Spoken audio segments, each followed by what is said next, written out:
Assalamualaikum warahmatullahi wabarakatuh. Selamat pagi anak-anakku semuanya. Kelas 12 ya.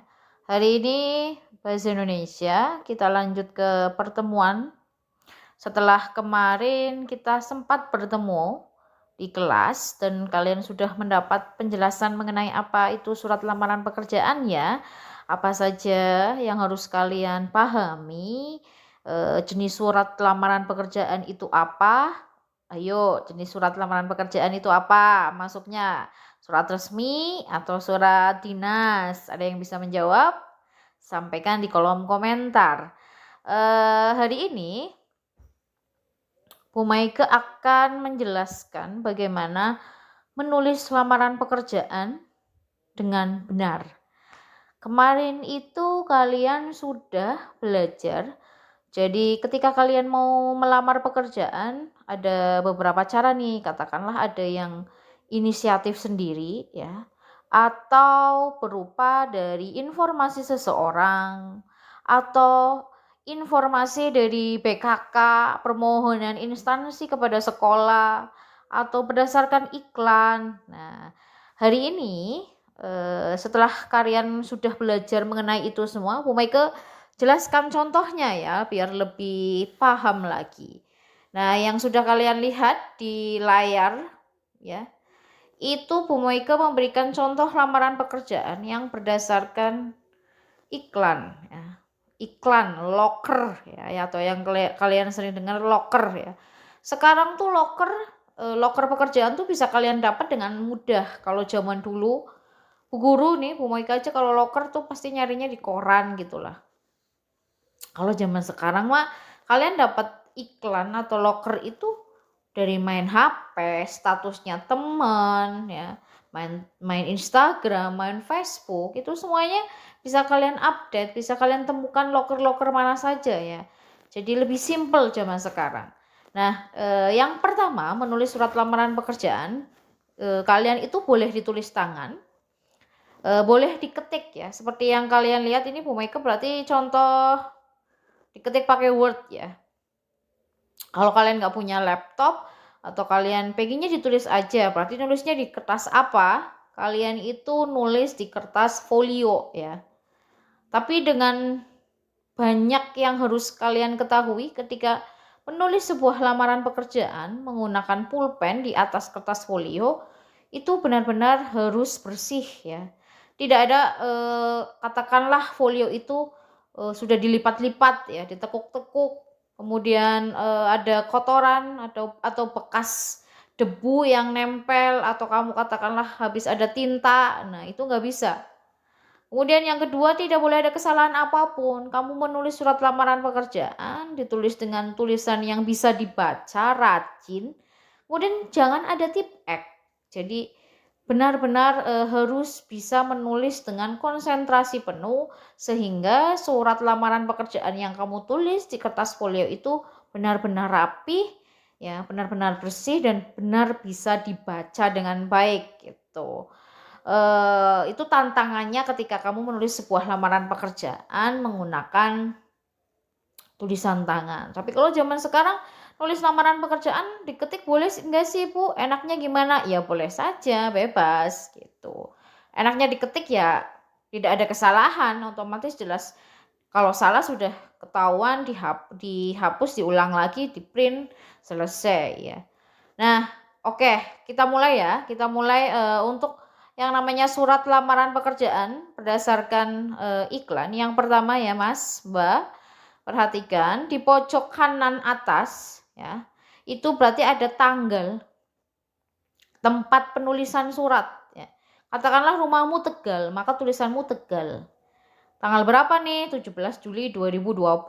Contohnya seperti itu. Rumahmu Brebes, ya ditulis Brebes. Diikuti tanda koma, ya, kemudian tanggal, bulan, dan tahun. Bu Maike yakin kalian paham. Kemudian di pojok kiri bawah, tidak lurus dengan tanggal ya. Ada diberi spasi 1 lah kalau di kertas folio. Nah, tapi nulisnya di sebelah kiri. Yaitu ada perihal dan lampiran.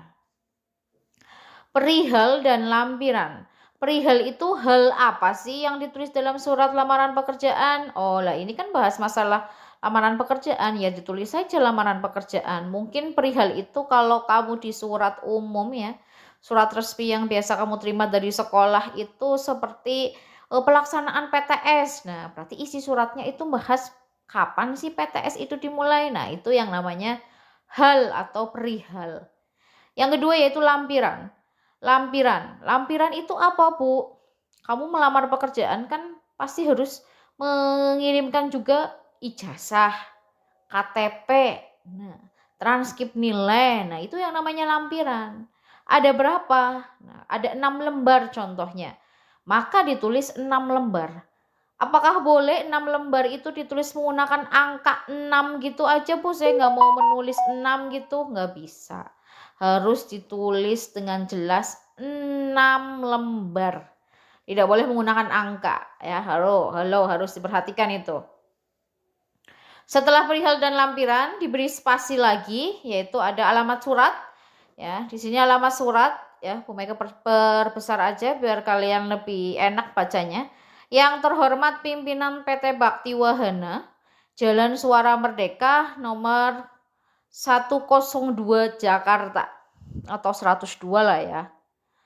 Kenapa sih, Bu, di dalam banyak sekali siswa tuh pasti bertanya begini, kenapa sih, Bu, tidak diberi kepada, padahal kalau saya ngirim surat izin sakit gak masuk sekolah tuh pasti ada kata kepada, ya nggak sih? Kau pasti nulisnya kepada yang terhormat. Nah, itu salah ya, Mas. Sebenarnya itu yang benar di dalam bahasa Indonesia ya. Kalau alamat surat itu langsung yang terhormat atau yang kita singkat menjadi YTH titik gitu.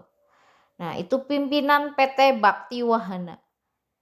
Tidak diberi kata kepada karena kepada itu ditunjuk atau merucuk, itu nama atau arah ya. Ketika ini kan surat sudah masuk di dalam lembaran, sudah masuk di dalam amplop, maka si pimpinan itu atau yang penerima surat itu sudah membuka. Jadi kepada itu harusnya ditaruh atau ditulis di luar amplop. Artinya di amplop saja. Karena itu sebagai penunjuk arah. Kalau sudah masuk ke dalam suratnya tidak usah diberi kata kepada. Jadi nanti kalau kalian ujian ini awas perhatikan alamat surat ini pasti keluar. Jadi kalau ada pilihan ada kata kepada A sama C, pilihan ada kata kepada nggak usah dilirik, itu jelas salah. Carilah jawaban yang langsung YTH. Bisa dipahami? Nah, pimpinan PT Bakti Wahana, kata PT itu dikasih titik, boleh nggak sih, Bu? Biasanya di soal begitu. Oh iya boleh, PT biasanya ada titik ya. Boleh. Pimpinan itu diganti, Bu. Katakanlah direktur, Bu. Katakanlah HRD, Bu, atau kepala HRD, Bu. Atau katakanlah kepala cabang, Bu. Boleh, Bu, boleh.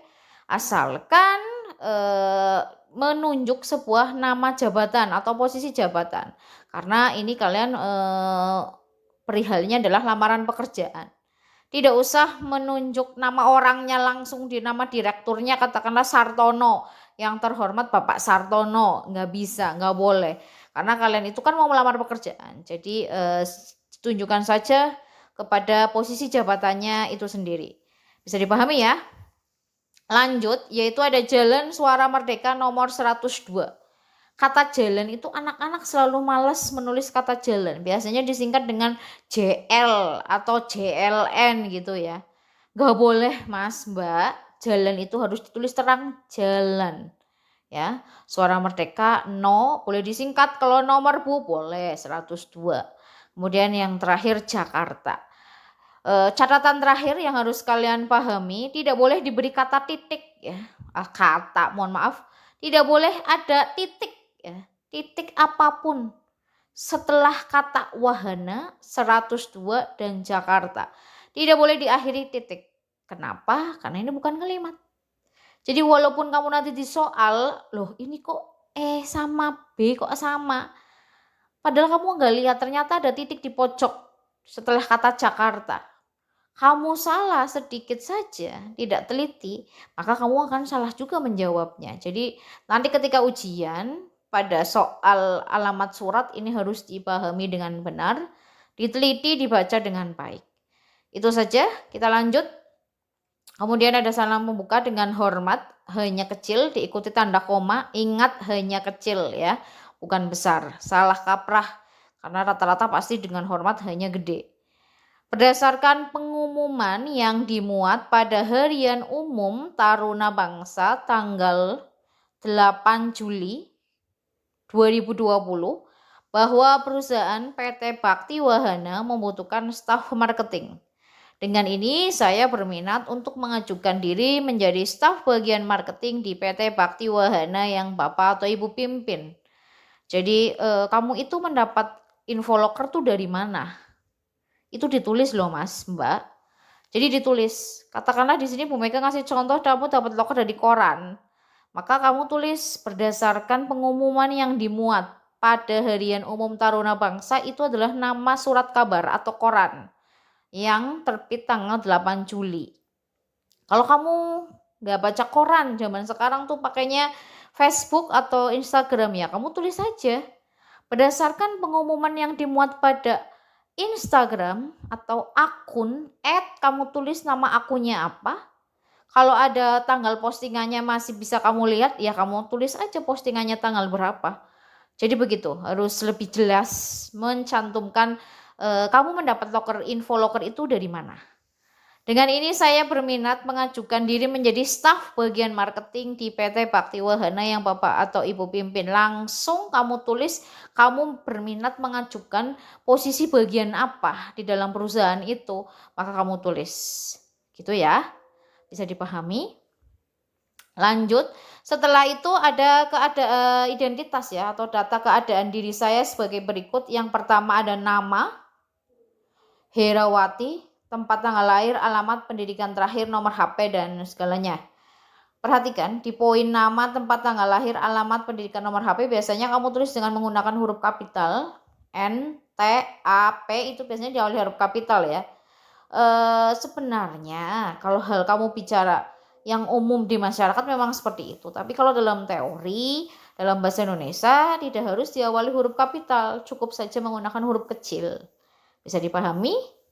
Nah, Herawati nama lengkap ya, tanggal lahir, alamatnya lengkap, pendidikan terakhir nih, barangkali kalian bingung. Bu, saya nggak lanjutin kuliah, Bu. Saya SMK. Maka karena Bu Maike di sini contohnya sarjana, maka saya nulisnya apa, Bu? Nulisnya adalah cukup pendidikan terakhir kamu apa? SMK, kemudian jurusan. Karena kamu ngambil SMK kan juga punya jurusan. Katakanlah teknik kendaraan ringan otomotif. Ya kamu tulis saja. Teknik kendaraan ringan otomotif. Setelah kata SMK. Bisa dipahami, nomor HP jangan sampai lupa. Nah ini poin 6 ini yang dimaksud dengan, lanjut ya. Poin 6 ini yang dimaksud dengan lampiran tadi ya.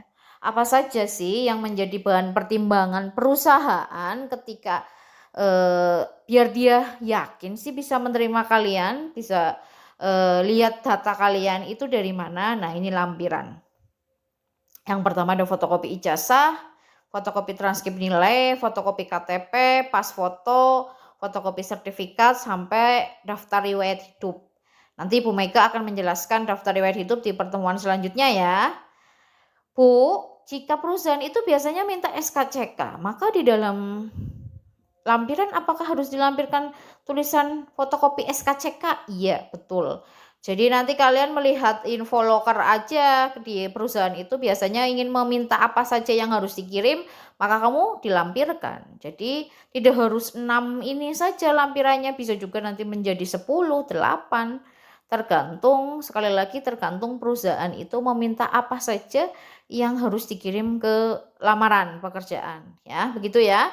Kemudian demikian surat lamaran ini saya buat dengan sebenar-benarnya. Atas perhatian dan kebijaksanaan Bapak atau Ibu, saya ucapkan terima kasih. Oke. Ini mengenai surat lamaran pekerjaan yang berdasarkan loker ya.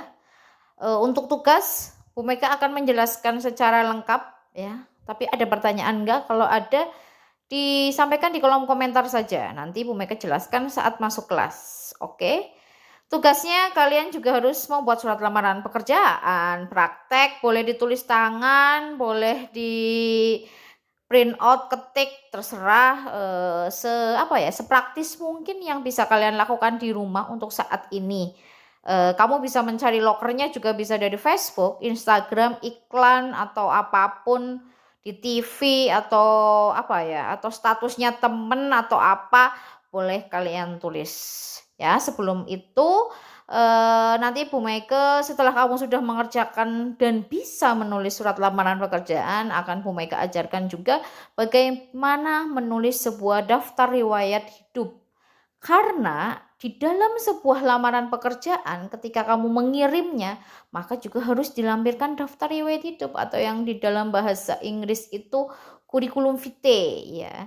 Bagaimana sih? Nah, nanti kita tunggu di pertemuan selanjutnya ya. Oke, jangan lupa like, comment, and share. Komen ya, apapun yang kamu mau bingung dari penjelasan Bu Maike yang terbatas, belum bisa bertemu secara tatap muka lagi, maka sampaikan saja di kolom komentar. Oke, begitu saja untuk pertemuan hari ini. Bu Maike akhiri. Assalamualaikum warahmatullahi wabarakatuh.